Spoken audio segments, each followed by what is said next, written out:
मत्स्य अवतार भगवान विष्णु के प्रथम अवतार है। मछली के रूप में अवतार लेकर भगवान विष्णु ने एक ऋषि को सब प्रकार के जीव जंतु एकत्रित करने के लिए कहा और पृथ्वी जब जल में डूब रही थी तब मत्स्य अवतार में भगवान ने उस ऋषि की नाव की रक्षा की। इसके पश्चात ब्रह्मा ने पुनः जीवन का निर्माण किया।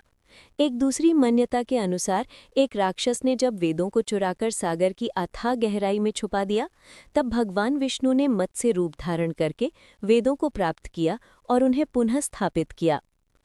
मत्स्य अवतार की कथा।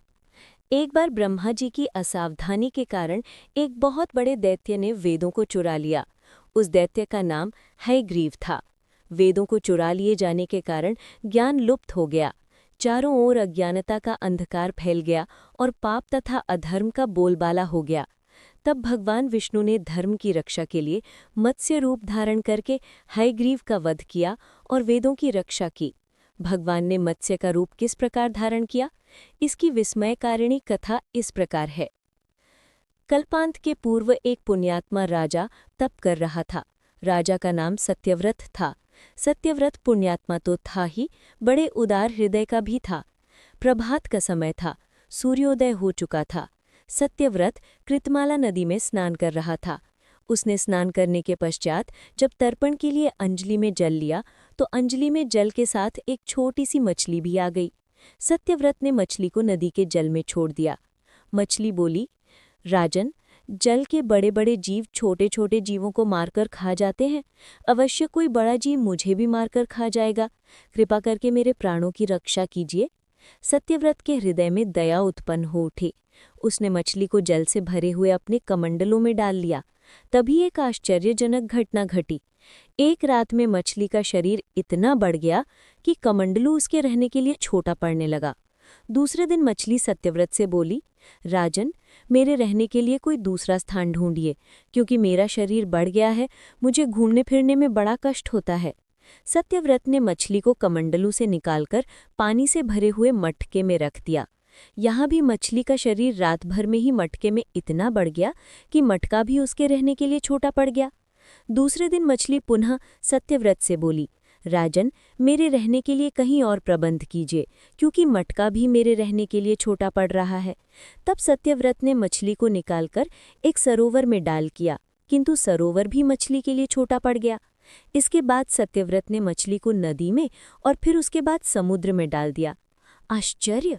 समुद्र में भी मछली का शरीर इतना अधिक बढ़ गया कि मछली के रहने के लिए वो छोटा पड़ गया।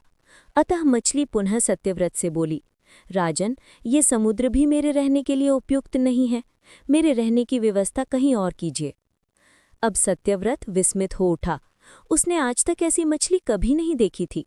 वो विस्मय भरे स्वर में बोला, मेरी बुद्धि को विस्मय के सागर में डुबो देने वाले आप कौन हैं? मत्स्य रूपधारी श्रीहरि ने उत्तर दिया, राजन, हयग्रीव नामक दैत्य ने वेदों को चुरा लिया है। जगत में चारों ओर अज्ञान और अधर्म का अंधकार फैला हुआ है। मैंने हयग्रीव को मारने के लिए ही मत्स्य का रूप धारण किया है। आज से 7वें दिन पृथ्वी प्रलय के चक्र में फिर जाएगी। समुद्र उमड़कर अपनी सीमाओं से बाहर बहने लगेगा। भयानक वृष्टि होगी। सारी पृथ्वी पानी में डूब जाएगी। जल के अतिरिक्त कहीं भी कुछ भी दृष्टिगोचर नहीं होगा। आपके पास एक नाव पहुंचेगी। आप सभी अनाजों और औषधियों के बीजों को लेकर सप्त ऋषियों के साथ नाव पर बैठ जाइएगा। मैं उसी समय आपको पुनः दिखाई पड़ूंगा और आपको आत्मतत्व का ज्ञान प्रदान करूंगा। सत्यव्रत उसी दिन से हरि का स्मरण करते हुए प्रलय की प्रतीक्षा करने लगे। 7वें दिन प्रलय का दृश्य उपस्थित हो उठा।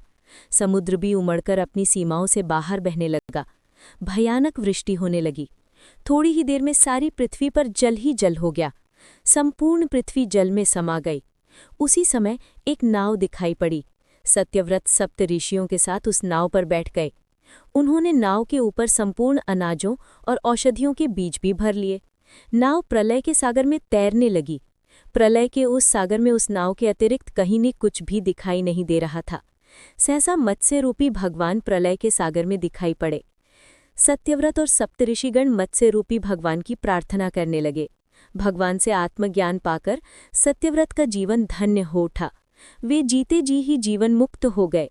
प्रलय का प्रकोप शांत होने पर मत्स्य रूपी भगवान ने हयग्रीव को मारकर उससे वेद छीन लिए। भगवान ने ब्रह्मा जी को पुनः वेद दे दिए।